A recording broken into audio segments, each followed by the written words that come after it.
je suis Aline, coach business chez The Bee Boost. Après des années de freelance en tant que retoucheuse photo, je suis devenue coach business et j'aide désormais les entrepreneurs à booster leur entreprise. Si vous êtes à la recherche de stratégies, d'astuces, de retours d'expérience, de partage et d'une bonne dose de bonne humeur, vous êtes au bon endroit. Dans ce podcast, seul ou avec mes invités, je vous partage tout pour vous inspirer au quotidien, vous aider à atteindre tous vos objectifs et faire en sorte que vous puissiez développer le business de vos rêves. Alors, installez-vous confortablement et c'est parti pour l'épisode du jour. Hello à tous et bienvenue dans l'épisode 198 du podcast Chopage et Business. Comme toujours, absolument ravie de vous retrouver. Aujourd'hui, j'ai le plaisir de recevoir Stéphanie qui est la fondatrice et qui est blogueuse sur le blog La Cerise sur le Maillot. Peut-être que vous connaissez, c'est un blog qui parle de recettes, c'est un blog qui parle de rééquilibrage alimentaire. Et Stéphanie et moi, on est rentrés en contact sur Instagram il y a 3-4 semaines maximum avant cet enregistrement de podcast et on parlait du fait de vivre d'un blog sans forcément vendre son âme, sans forcément non plus vendre, en tout cas pas dans un premier temps, des infoproduits, des formations en ligne, etc. Et j'ai trouvé son parcours tellement inspirant, parce que Stéphanie, elle est maman, elle a 4 enfants, elle a une communauté de dingue, son blog fait plus de 600 000 pages vues par mois, elle a plus de 100 000 abonnés sur Instagram, bref, un parcours assez impressionnant, tout en vivant du blogging. Et je me suis dit, comment ça, en 2022, en 2023, on peut encore vivre du blogging? Je veux savoir comment, je veux savoir quelles sont ses techniques, quelles sont ses sources de revenus, quel est son parcours. Et du coup, c'est un petit peu de tout ça qu'on va parler aujourd'hui. Donc, installez-vous confortablement. Je vous laisse écouter mon échange et le témoignage de Stéphanie. Et je vous retrouve pour la conclusion. Hello Stéphanie, bienvenue sur le podcast Chopage et Business. Comment vas-tu ? Salut Aline, écoute, je vais très bien, je suis vraiment ravie que tu me tendes ton micro aujourd'hui. Mais trop contente de t'accueillir sur le podcast. On ne se connaît pas depuis très longtemps puisqu'on a fait connaissance sur Instagram, mais on a une partie de notre parcours en commun qui est le blogging. The Bee Boost a commencé avec un blog aussi, sauf que moi très très vite je suis tombée dans les affres et dans les griffes de l'infoprenariat. Toi tu as résisté un petit peu plus longtemps que moi, mais du coup aujourd'hui, j'ai très envie qu'on échange ensemble autour de vivre du blogging et vivre son activité de son blog, même en 2023, parce que je sais que beaucoup de gens pensent que le blogging est mort, que c'est quelque chose qui marchait très bien dans les années 2010, bien, mais un petit peu moins dans les années 2015 et qui est quasiment mort depuis début 2020. Or, tu es la preuve vivante du contraire. J'ai hyper hâte d'entendre ton retour d'expérience sur la question. Mais avant ça, petite présentation. Et j'ai pris pour habitude de présenter moi-même mes invités. Est-ce que tu es prête à te faire passer la pommade ? Fred, je t'écoute. T'hésites pas, si jamais je me gourre, si je dis des bêtises, tu me coupes, tu rectifies, et je te laisserai dans tous les cas la parole à la fin. Ça marche. Stéphanie, tu as plusieurs vies, tel un chat. Celle de développeur web, celle de chef de projet, celle de maman de 4 enfants, 2 chats et 1 chien. Ça, c'est ouf. Et tu es surtout blogueuse sur le blog La Cerise sur le Maillot, un blog qui cumule aujourd'hui plus de 500 000 visites. Un blog de cuisine sur la thématique du rééquilibrage alimentaire avec cette phrase que j'ai adorée où tu as dit « J'ai fait un rééquilibrage alimentaire et j'ai adoré ça ». Et je me suis dit « Ah ouais, peut-on vraiment adorer ça ?» Tu es aussi addict à la formation puisque tu te formes tout le temps, tu as 50 000 idées à la minute, mais quel entrepreneur n'en a pas ? 8 livres de cuisine à ton actif et surtout depuis très récemment, on en parlait juste avant, tu as lancé tes propres programmes d'accompagnement au rééquilibrage alimentaire. Est-ce que je me suis trompée ou pas dans cette présentation ? Non, c'est un très joli résumé express de ma multiple vie, comme tu le disais si bien en intro. Et du coup, j'ai une question supplémentaire pour toi. Est-ce qu'il y a une chose que tu aimerais que les gens sachent de toi ? Comme tu l'as dit, effectivement, j'ai 1000 idées à la minute. Le plus difficile, c'est de me canaliser. Mon mari tremble à chaque fois que je me lève et que je lui dis j'ai eu une idée. Et là, mon idée du moment, ma grosse envie du moment, c'est d'aller vivre un petit peu plus près de la nature, dans la campagne et plus particulièrement en Dordogne. Voilà, donc peut-être un futur projet. On adore les changements de vie. Oui. Est-ce que du coup, tu peux nous faire un petit résumé de l'histoire du blog La Cerise sur le Maillot ? Comment ça a commencé ? Pourquoi ce nom d'ailleurs ? Quelle a été l'aventure et où t'en es aujourd'hui ? Alors, il faut savoir que déjà, j'aime manger, j'ai toujours aimé manger, je suis d'une famille de bons mangeurs. Et comme tu l'as dit, j'ai eu 4 enfants et il y a quelques années, j'avais un petit peu accumulé des petits kilos au fil des grossesses et au fil des bons coups de fourchette que j'avais. J'étais plutôt du genre à manger 2 parts de lasagne le soir plutôt qu'une bonne salade. Et j'ai eu envie, quelqu'un m'a parlé du rééquilibrage alimentaire en me disant mais c'est pas un régime, tu peux perdre du poids sans faire vraiment un régime. Donc j'ai bien aimé le concept parce que j'avais jamais fait de régime et puis les régimes et moi, j'avais vite compris que c'était pas possible. Et donc, je suis allée voir un nutritionniste et en fait, je me suis retrouvée à devoir manger des légumes à l'eau et à déprimer. Et je me suis dit, mais enfin, c'est pas possible, on doit pouvoir manger équilibré, sain, sans que ce soit triste, quoi. Et j'ai décidé, en fait, de revisiter mes recettes chouchou, les recettes gourmandes, en version saine, en version plus légère, plus équilibrée. Pas forcément light, mais avec plus de légumes, avec plus de bons produits. Et en fait, j'ai trouvé ça super bon parce que ça m'a fait sortir de ma zone de confort et de mes petites recettes classiques, hein, la quiche Lorraine, c'est ça, les lasagnes, etc. Enfin, tous ces petits plats qui sont délicieux, hein. Et j'ai découvert une nouvelle façon de cuisiner. Et du coup, la cerise sur le maillot, parce que souvent, quand on décide de perdre du poids, c'est les fameux 3 kilos avant le maillot. Bah, la cerise sur le maillot, c'est que on pouvait à la fois perdre du poids, puisque j'ai perdu du poids comme ça, et se régaler, donc d'où le nom du blog. Parce qu'en fait, bah, j'ai tellement aimé ça, cette façon de cuisiner, de manger, que bah, j'ai commencé à en parler autour de moi. Les copines ont commencé à me demander mes recettes, je faisais des petits PDF que j'envoyais par mail, où je me retrouvais à rédiger des messages de 10 kilomètres. Alors tu fais comme ça, après tu fais comme ça. Et je me suis dit, bah, je vais faire un blog. Vraiment, c'est parti comme ça. Et puis comme je travaillais quand même un petit peu dans l'informatique, hein, comme tu l'as dit dans la petite présentation, ça m'a pas semblé être quelque chose de trop compliqué, donc je l'ai un peu lancé sur un coup de tête, sans trop réfléchir, en faisant les photos à l'arrache, avec mon téléphone, juste avant de passer à table. Voilà, vraiment, c'est parti comme ça. Et puis, ben, en fait, je me suis vraiment prise au jeu. Donc ça, c'était il y a un peu plus de 6 ans. Et ce coup de tête et ce hobby est devenu aujourd'hui bah, mon job. Et donc tu te lances en 2016 et quels ont été les résultats, on va dire, dans les 3-4 premiers mois? Est-ce que c'est quelque chose qui a décollé tout de suite ou est-ce que ça a suivi son petit bout de chemin? Alors, ça a vraiment suivi son petit bout de chemin. Non, au départ, ça n'a pas forcément décollé en flèche. Mais déjà, au bout d'un an, j'ai commencé à avoir les quelques contacts avec des marques. Alors, notamment des marques qui m'ont proposé de tester leurs produits ou leur matériel de façon gratuite. Et c'est drôle parce que ces premières marques qui m'ont contactée, avec qui j'ai eu des échanges, aujourd'hui j'ai une super relation avec elles. Bah, elles m'ont fait confiance au début, et puis on a noué une vraie relation en fait. Ça a un peu nourri aussi ma confiance dans ce que je faisais quand même, je pense aussi, le fait que les marques me prêtent une petite attention. Et même si ça a mis quelques mois à décoller, je dirais que ça a quand même été assez rapide puisque mon premier livre, je l'ai fait 2 ans après la sortie du blog. Ce qui est relativement rapide. Oui, très rapide. Et du coup, toujours dans ces eaux-là, 2016, 2017, 2018, comment est-ce que tu faisais pour te faire découvrir? Est-ce que c'était ton SEO? Est-ce que c'était un peu de la magie? Est-ce que tu avais mis de l'effort sur, je sais pas, du Pinterest, de l'Instagram? Comment tu fonctionnais? Alors, dès le départ, j'ai créé le petit passage obligé, donc un compte Instagram, une page Facebook et effectivement un Pinterest. Et d'ailleurs, tu fais bien de parler de Pinterest parce que c'est souvent quelque chose qui est négligé. On pense tout de suite Instagram, Facebook, TikTok, mais on néglige Pinterest. Et Pinterest, c'est un vrai moteur de visibilité. C'est quand même assez dingue. Donc ça, c'est un vrai conseil aux personnes qui se lancent dans le blogging, de bosser leur Pinterest. Donc oui, effectivement, j'ai créé les petits comptes qui vont bien, hein, mais bon, ça vivotait, hein, j'avais pas une grosse visibilité. Et puis j'ai eu un partage sur Pinterest d'une personne qui avait des milliers d'abonnés et ça m'a mis un coup de boost dingue sur Pinterest parce que comme je faisais ça comme un hobby, en fait, je regardais quasiment pas mes stats. En fait, c'était vraiment un hobby, donc je regardais même pas mes stats. Oui, il n'y avait aucun enjeu, quoi. Oui, c'est ça, il n'y avait pas d'enjeu.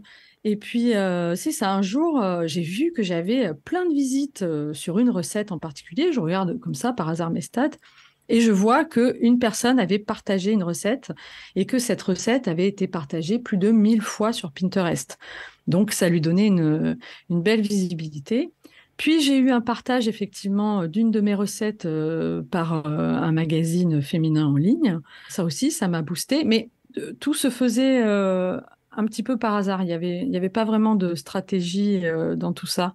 Bon, maintenant, j'ai mis un peu de pro quand même dans tout ça, puisque effectivement, c'est devenu mon activité et j'en vis. Donc, je me suis formée au SEO. J'essaye quand même de saupoudrer notamment tes conseils que j'écoute dans ton podcast et qui sont très souvent pertinents, en plus d'être distillés dans la joie et la bienveillance. Voilà, donc j'essaye quand même de professionnaliser tout ça et effectivement, ça porte ses fruits. Et du coup, parle-nous un petit peu de tes premiers revenus. Quelle année sont arrivés, genre le premier paiement ou la première collaboration? Et qu'est-ce que c'était comme style de revenu? Est-ce que c'était un encart publicitaire? Est-ce que c'était collaboration avec une marque? Est-ce que c'était autre chose?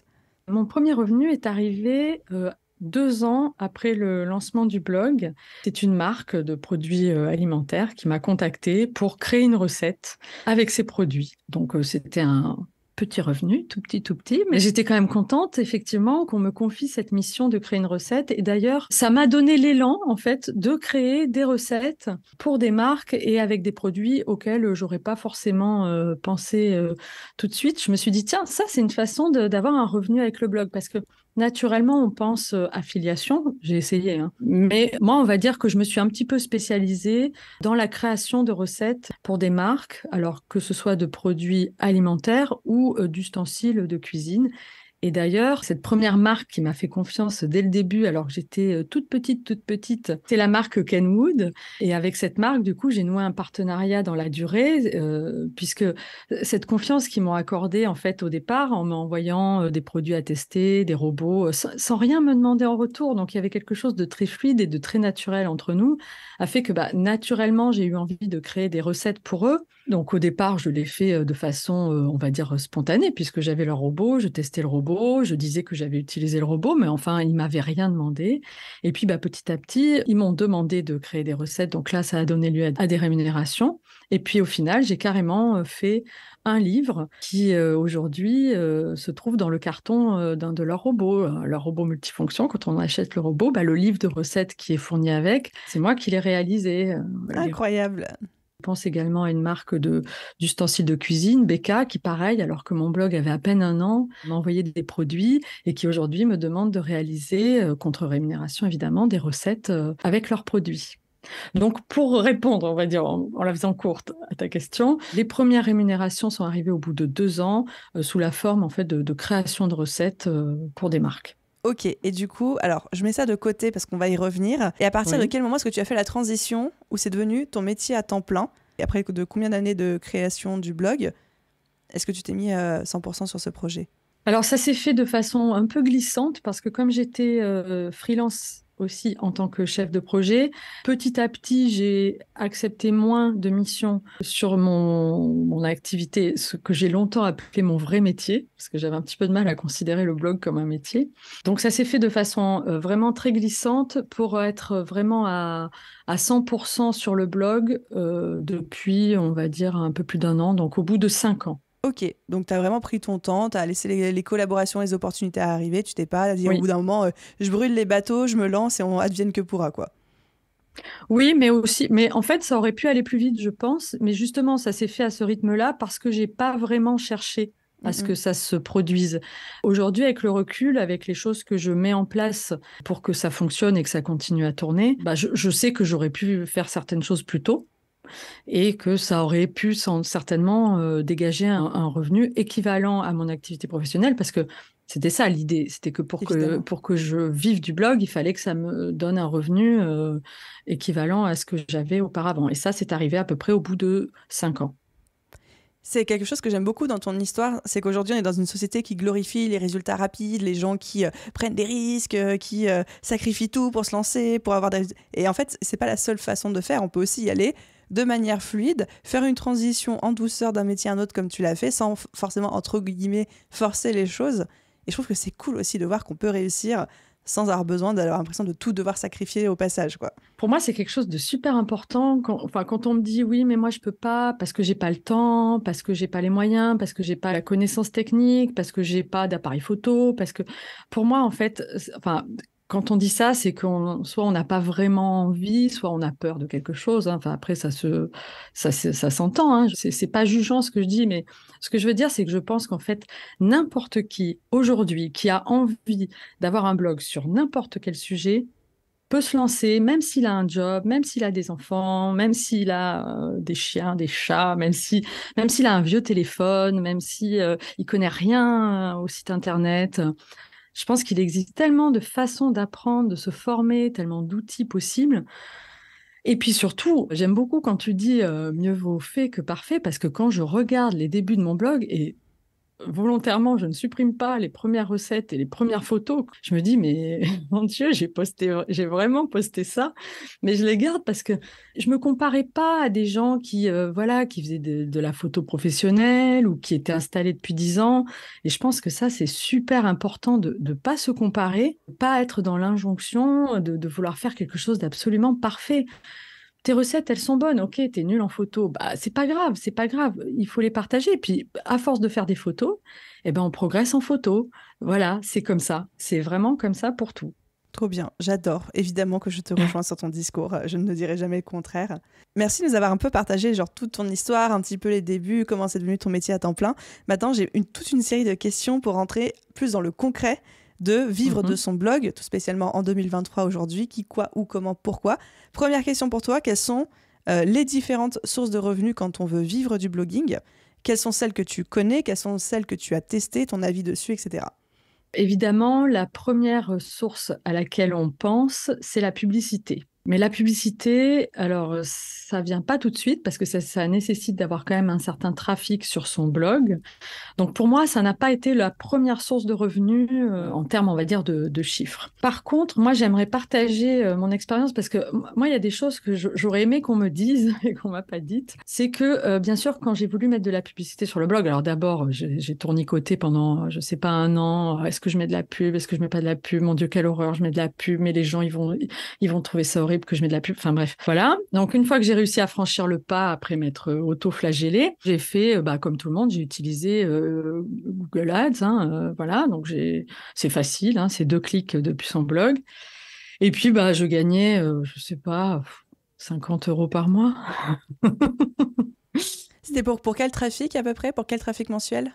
Ah, je me souviens pas précisément, mais je devais être à, je sais pas, peut-être 50 000 pages vues par mois.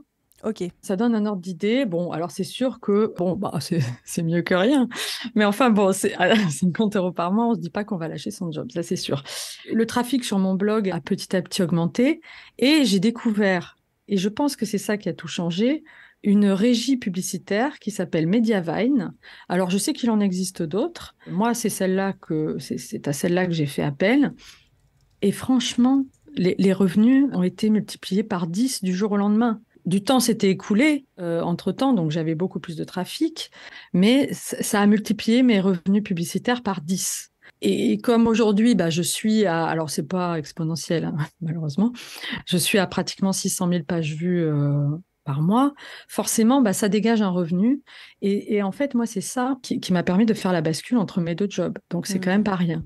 Sinon, en termes de revenus sur le blog, alors moi, c'est la création de recettes qui marche bien. Mais du coup, j'ai envie de dire la création de contenu d'une manière générale, parce que moi, c'est de la création de recettes, mais pour quelqu'un qui va être sur du voyage, ça va être de la création de contenu sur telle destination, ou pour une personne qui va tester, j'en sais rien, du matériel audio, ça va être de la création de contenu sur du test de matériel audio. Peu importe, on va dire de la création de contenu pour les marques.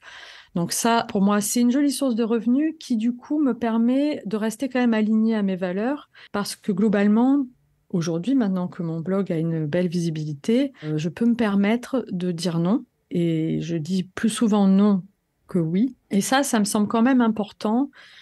Et même, j'ai envie de dire, quasiment depuis le début, de rester aligné sur ces valeurs. Moi, quand on me propose une collab, la première question que je me pose, c'est est-ce que le produit, je l'aurais consommé? Est-ce que je l'aurais acheté? Si la réponse est non, je n'en parle pas. Je préfère me priver de ce revenu et je dis quand même assez souvent non et à des jolis revenus parce qu'il y a parfois des gros budgets pour des grosses marques auxquelles j'ai préféré dire non. Les personnes qui me lisent, elles me lisent moi, elles ont confiance en moi, elles ont confiance dans mon jugement et donc par respect pour elles, j'ai pas envie de leur mentir ou de les inviter à utiliser des produits avec lesquels je suis pas alignée en fait.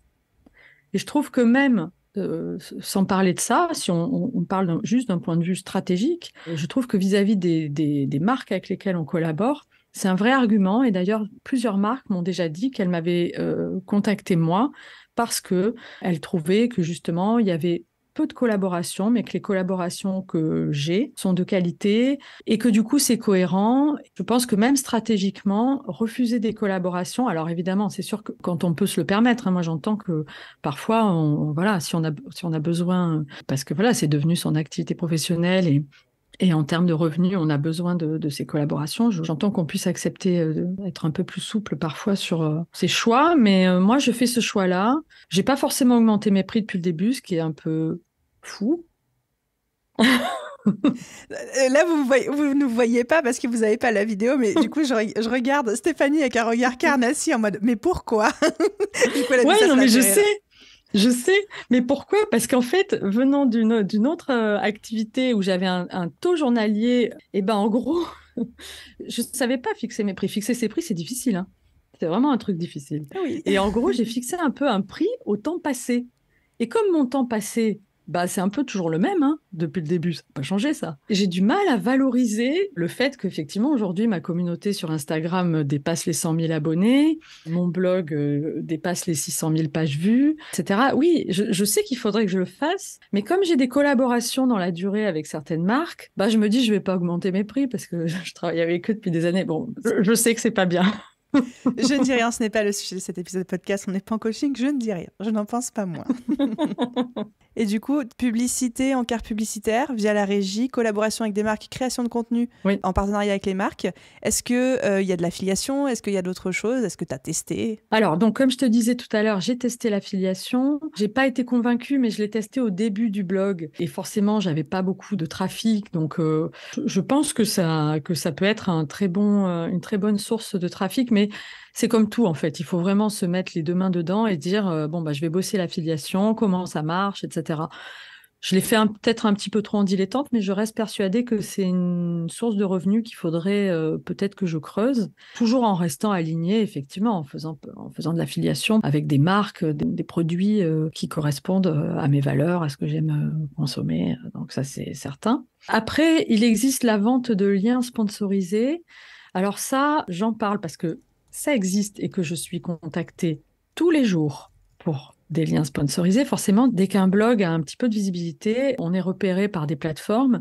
Et donc, tous les jours, on me demande soit des articles invités, soit simplement rajouter un lien vers tel ou tel produit ou tel site. Alors là, moi, j'ai envie de mettre un warning là-dessus parce que déjà, c'est pas trop bien vu par Google, enfin par les moteurs de recherche, si c'est pas bien fait. Donc, il faut que ce soit vraiment fait de façon extrêmement naturelle. Voilà, moi, quand on me demande de mettre des liens vers des produits qui ont un peu rien à voir, genre paddle gonflable, c'est un vrai exemple, hein.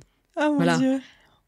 Voilà, un paddle gonflable, bah oui, mais non, comment j'amène un lien vers un paddle gonflable sur mon blog, quoi, c'est... Mais oui, Stéphanie, tu fais un gâteau et tu vas le manger sur ton paddle, mais tout le monde fait ça le dimanche. Enfin bon, un peu Mais d'imagination. évidemment, évidemment, j'y avais pas pensé. Donc en fait, c'est comme tout, et je crois que ça doit être le fil conducteur de tout ce qu'on fait, c'est toujours se rappeler pourquoi on a fait ce blog au début. Pourquoi on l'a fait? Qu'est-ce qu'on aime? Qu'est-ce qu'on a aimé? Qu'est-ce qui nous a motivés? Quel a été notre moteur? Et moi, clairement, c'était pas de vendre des liens vers des paddles gonflables, quoi. Clairement. Voilà, je me dis, est-ce que j'achèterai ce produit? Est-ce que c'est cohérent avec ma ligne éditoriale, avec mes valeurs, avec ce que j'aime? Non. Bon, bah non. Donc il y a ça. Et puis, source de revenus que j'ai développée cette année, c'est la vente de contenu premium et de supports digitaux d'e-book. Voilà. Donc, comme tu l'as dit en intro, je me suis formée à la nutrition parce que je suis gloutonne, on va dire, de formation. Donc, dès que j'ai 3 sous sur un compte de formation, et même quand j'en ai pas, il faut que je me forme toute seule ou via des organismes de formation. C'est quelque chose que j'adore. Et je me suis donc formée à la nutrition, en micronutrition d'une part, et je me suis dit qu'il y avait une valeur ajoutée à apporter aux recettes. Parce que les recettes, effectivement, à la base, c'est fait pour se nourrir, pour se régaler, c'est encore mieux. Mais dans la nourriture, dans l'alimentation, il y a cette dimension de nutrition. Et je me suis dit, il y a quand même une vraie valeur ajoutée. Puis surtout, je commençais à recevoir pas mal de questions. Personnes qui me disaient, oui, alors voilà, j'aimerais... bon, alors, il y a beaucoup de gens qui viennent au rééquilibrage alimentaire pour maigrir, mais il y a aussi des problèmes de diabète ou simplement une envie d'être dans la prévention, de bien manger, etc. Et donc, j'ai sorti, mais alors, toujours dans cette idée de allez hop, je me lance et je saute dans le grand bain, un programme de rééquilibrage alimentaire au format support en ligne, enfin format digital, format premium, avec des e-books dédiés, puis différents supports à consulter sur une plateforme de formation. Et là, c'est pareil, bah, je me suis lancée, ça m'a pris début d'année dernière. J'ai travaillé 7 jours sur 7 jusqu'à 22 heures pendant quelques mois pour sortir des contenus que je voulais le plus riche, le plus complet, le plus parfait possible. Et voilà, et j'ai sorti mon programme. Et c'est aussi devenu une source de revenus. Je l'ai sortie toute tremblante en me disant, est-ce que vraiment ça va intéresser des gens? Est-ce que vraiment les gens sont prêts à payer pour avoir plus de contenu? Parce que je donne déjà beaucoup de choses sur mon blog. Donc, est-ce que vraiment les gens sont prêts à payer pour? Et une partie de ma communauté était au rendez-vous, a très très bien accueilli le programme. Donc, j'ai fait un programme de 3 mois au printemps dernier. Je me suis reposée cet été, enfin je me suis reposée. Disons que je n'ai pas fait de programme, j'ai continué à faire le reste. Et puis en septembre, j'ai commencé à recevoir des messages sur Instagram, des mails. Alors, il n'y a pas de programme cet automne. Vous sortez pas un nouveau programme. Moi, j'avais beaucoup aimé le programme du printemps, ou j'ai loupé le programme du printemps. Et je me suis dit, mais ça a plu. En fait, c'est toute l'histoire de ma vie avec ce blog. Je fais les choses.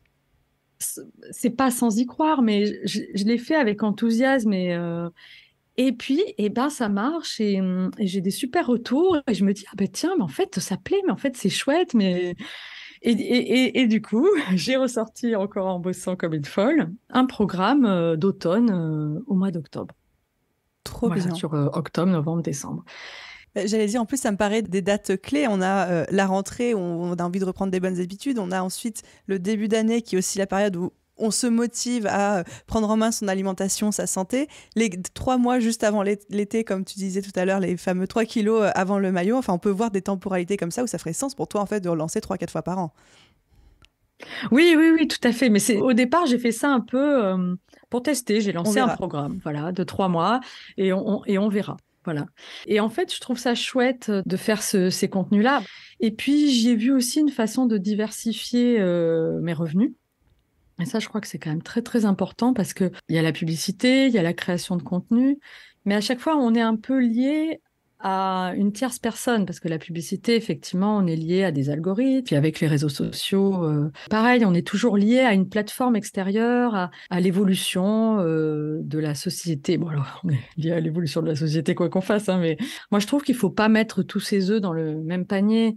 Ce que j'adore dans ton parcours, c'est vraiment, et c'est pour ça que ça me tenait à cœur qu'on échange ensemble, qu'aujourd'hui, quand on veut lancer un blog, généralement, ce que tout le monde dit, les formations, les contenus, etc., c'est lancer un blog et après lancer des infoproduits. Comme s'il n'y avait pas d'autre manière de faire. Et bien sûr que l'infoprenariat, c'est incroyable de sortir des programmes, des accompagnants, des produits digitaux, etc. Mais j'aime le fait que toi, tu as vécu de ton blog sans même proposer des produits digitaux, sans même proposer de l'infoproduit. On a parlé de la collaboration avec des marques, du sponsoring, de la publicité, des choses comme ça. Et ensuite, tu as intégré cette partie-là avec tous les avantages que tu as cités. Donc ça, c'est trop cool. Et ma question pour toi, c'est est-ce que tu penses qu'aujourd'hui, c'est difficile ou voire même possible d'avoir un blog et d'en vivre sans tomber dans l'infoprenariat et la vente de produits digitaux? Ou est-ce que tu te dis, là, en 2022-2023, ça va devenir une nécessité pour tous les créateurs de contenu et tous les blogueurs? Bon, alors, j'ai pas de boule de cristal, mais je pense que c'est indispensable de diversifier ses sources de revenus. C'est juste indispensable de pas être tributaire, voilà, des algorithmes, des plateformes extérieures, des différentes législations qui changent. Et donc, avoir plusieurs sources de revenus me semble indispensable. Je pense qu'on peut vivre juste avec la publicité et la création de contenu, ça c'est sûr. Aujourd'hui, on peut. Je le faisais jusqu'à présent, sans problème. Par contre, c'est un petit peu risqué, c'est se mettre un petit peu au bon vouloir de choses qu'on ne maîtrise pas. Moi, je suis pour la diversification de toute façon. Et même moi, dans l'idéal, j'aimerais avoir un prolongement en fait dans la vie réelle de mon activité aujourd'hui, peut-être par des ateliers en physique, voilà, quelque chose de concret aussi pour voir les gens en vrai, pour pouvoir les toucher. J'adore. C'est pas indispensable, mais peut-être c'est quand même une évolution naturelle que les contenus de qualité deviennent payants. On verra, hein, affaire à suivre dans la suite de l'évolution Oui. du marché. C'est intéressant ton point de vue, je suis assez d'accord avec toi. J'ai une question, une dernière grosse question technique.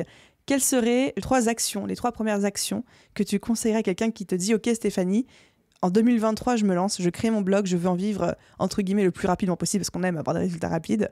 Pour toi, quelles seraient les trois actions à faire en priorité? Alors, la première action, il faut créer un blog pro.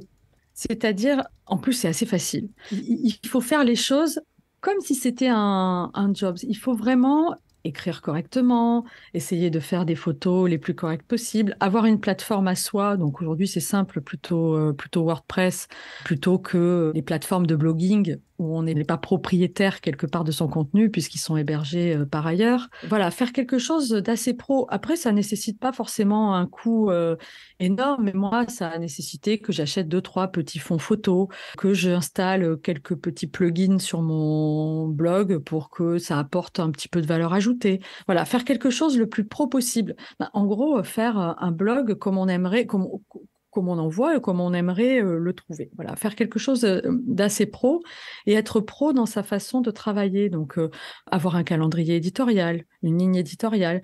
Donc, c'est tout bête, hein, un fichier Word, un fichier Excel dans lequel on dit bah, le lundi, je vais poster une recette végétarienne. Le mardi, je posterai. Alors, bon, là, ça vaut pour un blog de cuisine. Et puis, bon, ce sont des exemples, mais se faire un petit calendrier éditorial. En plus, ça enlève de la charge mentale parce qu'on se dit bon, bah voilà, du coup, je vais suivre mon calendrier éditorial. Je vais suivre ma ligne éditoriale. Si j'ai décidé de parler de ça comme ça, je vais être sur ce sujet-là. Voilà, être assez pro, bah, comme les blogs qui fonctionnent. Donc ça, c'est le premier conseil. Le deuxième, c'est de donner sans compter. Et de donner sans compter et avec qualité. Si la première idée qu'on a en tête quand on fait une recette, quand on écrit un article, c'est de se dire, bon, là, faut que ça like, faut qu'il y ait de la pub, etc. Ça marche pas. Ça marche pas. En fait, en tout cas, ça peut marcher un temps, mais je ne pense pas qu'on puisse tenir dans la durée si on ne fait pas les choses par passion. Donc, si sa passion, c'est la pâtisserie, par exemple, eh bien, on va lancer un blog de pâtisserie et on va mettre toutes les super recettes de pâtisserie, toutes celles qu'on aime, toutes celles qu'on aime faire. On va apprendre à faire des nouveaux gâteaux. On va partager toutes ces astuces, tous ces petits tips, etc. Et on va le faire sans compter, avec générosité, avec qualité, même si ça ne rapporte pas. Et on va le faire avec sincérité, en étant patient, parce qu'effectivement, ça ne va pas donner des résultats en 5 minutes, et en nouant un vrai lien avec les personnes qui nous lisent, en étant bienveillant, en répondant systématiquement quand ils nous mettent un petit commentaire sur le blog, etc. Donc voilà, être généreux, je pense être généreux, donner sans compter et de qualité. Et puis évidemment, là, on va être très technique, hein, se former en SEO. Alors, alors ça, enfin, si on veut que son blog fonctionne, parce que ça, moi, c'est pas quelque chose que j'ai fait tout de suite, c'est quelque chose que j'ai fait bien après. Et du coup, j'ai dû repasser, et je l'ai même pas fait sur tout, hein, sur plusieurs de mes articles, sur plusieurs de mes recettes. Et franchement, quand on s'y met au bout de 2, 3 ans de blogging, c'est un sacré boulot. Alors que si je l'avais fait dès le départ, bah déjà, je ne me retrouverais pas à devoir réindexer, enfin, repasser 1000 recettes à la moulinette du SEO. Je m'apercevrais pas que j'ai fait plein de bêtises. Et puis, bah, surtout, ça aurait boosté mon blog certainement dès le départ. Donc là, bah, c'est un sujet à part entière, hein, le SEO. Il y a plein de techniques pour booster ces articles. Voilà, chercher qu'est-ce que les gens cherchent, parce que des fois, c'est juste une question de formulation. Ça, pour moi, c'est vraiment à faire dès le départ. Alors, il y a des formations en ligne. Moi, j'ai utilisé mon CPF pour suivre une formation en présentiel sur Bordeaux, une super formation. Et j'ai appris plein de trucs, sauf que comme mon blog avait déjà un certain nombre d'années, bah, j'ai dit, oh là là, ok, j'ai 1000 recettes. Voilà, donc bon, j'étais au pied de la montagne à la fin de cette formation. Mais ça me semble être quand même Être très important. Et puis, bon, ça fait 4, hein, mais ne pas se dire j'ai pas assez de temps, pas assez de connaissances, pas assez de matériel, ou ça existe déjà. Juste Non, y aller, le faire, quoi. bon, ouais. Trop bien. Bah écoute, merci pour ces conseils. On est d'accord, je pense que tu vas pas me contredire que 2023, c'est toujours le moment de se lancer dans le blogging, qu'il y a encore énormément de choses à faire, à condition de le faire, tu as très bien dit, de manière peut-être un petit peu plus professionnelle qu'il y a 5 ou 10 ans, parce que le marché est un peu plus sophistiqué, mais qu'il y a encore largement de la place d'en faire un métier. Ah, mais plus que jamais. Mais même, il y a un retour vers ces types de contenus, blogs, newsletters, ces vieux contenus, effectivement, qui commencent à dater. Justement, parce qu'à l'heure de la valse des réseaux sociaux, on voit bien que les réseaux sociaux naissent et meurent quasiment. Enfin, on les voit naître et mourir. Et ben, le blog, ça reste. Enfin, moi, c'est ce que je dis. Le blog, c'est ma maison. J'y mets mes contenus. C'est moi qui décide si je mets tel article à la une ou pas. Et je pense que le blog a plus que jamais son épingle à tirer du jeu dans cette valse des réseaux sociaux, et la newsletter aussi, on n'en a pas parlé, mais pour moi, c'est vraiment une source de fidélisation du blog, et c'est une source de consultation très importante aussi. Tu fais bien de le souligner. Je suis de la team newsletter et de la team go emailing, donc je suis d'accord avec toi. Stéphanie, j'arrive à la fin de mes questions. Merci d'être prêtée au jeu. Merci de nous avoir raconté un petit peu toute ton histoire, ton parcours, ce qui a fonctionné, ce qui a moins fonctionné aussi. Écoute, un merci incroyable pour tout. Où est-ce que les gens peuvent te retrouver s'ils veulent déjà découvrir ton travail, découvrir tes recettes, suivre un petit peu ce que tu fais, te laisser un petit mot doux pour te dire à quel point ils ont adoré cet épisode? Dis-nous tout. Eh bien, alors, sur mon blog, évidemment, lacerise-sur-le-maillot.fr. Et sinon, je suis quand même assez active sur Instagram. Donc, mon compte, c'est La Cerise sur le Maillot. Et je mettrai évidemment tous les liens dans la description. Stéphanie, encore merci pour tout. Je te souhaite une belle fin de journée, parce que là, il est 16h à laquelle on enregistre l'épisode de podcast. Une belle fin de journée et à très vite. Eh bien, merci beaucoup, Aline. Ça a été un plaisir d'échanger avec toi, et à très, très vite. Et voilà les amis pour cet épisode de podcast. J'espère que le retour d'expérience, les astuces et toutes les stratégies données par Stéphanie vous ont plu. Personnellement, les choses que je retiens le plus de cet épisode, c'est déjà cette opportunité qui est le fait de co-créer du contenu avec une marque, c'est-à-dire d'avoir une marque qui nous rémunère pour créer, là en l'occurrence dans le cas de Stéphanie, des recettes. Ça va bien au-delà de cette image parfois de placement de produits ou de collaboration qu'on peut avoir. On a l'impression qu'on va juste poser une cafetière dans le fond de notre cuisine et que du coup on va être rémunéré pour ça. Mais là vraiment l'idée de se dire je suis rémunéré pour co-créer du contenu pour mon blog et aussi pour la marque, ça j'ai beaucoup apprécié. Et aussi lorsque Stéphanie parlait du fait qu'on observait actuellement un vrai retour au contenu dont on est maître, au contenu dont on est propriétaire, du type le blog, du type la newsletter et du type aussi les podcasts, etc. Là où les réseaux sociaux, elle l'a très bien dit, ils vont et viennent, et d'ailleurs de manière de plus en plus rapide. Maintenant, de plus en plus rapidement, on voit des réseaux sociaux qui arrivent, qui pop, on se dit oh là là, il faut que je sois sur ce réseau social, et puis 2-3 ans après, il disparaît. Pour n'en citer qu'un, je dirais Clubhouse. Voilà un petit peu les 2 pépites que je retire de cet épisode de podcast. Comme toujours, tous les liens cités par Stéphanie, y compris le lien de son article de blog où elle donne tous ses conseils pour se lancer dans la création d'un blog et en faire son métier, ainsi que les liens pour la retrouver si vous voulez lui envoyer un petit message. Tout est dans la description de cet épisode de podcast. Merci de l'avoir écouté jusqu'au bout, et à vous tous, je vous souhaite une merveilleuse journée, soirée, après-midi, nuit, où que vous soyez, et je vous dis à très vite dans un prochain épisode. Bye tout le monde!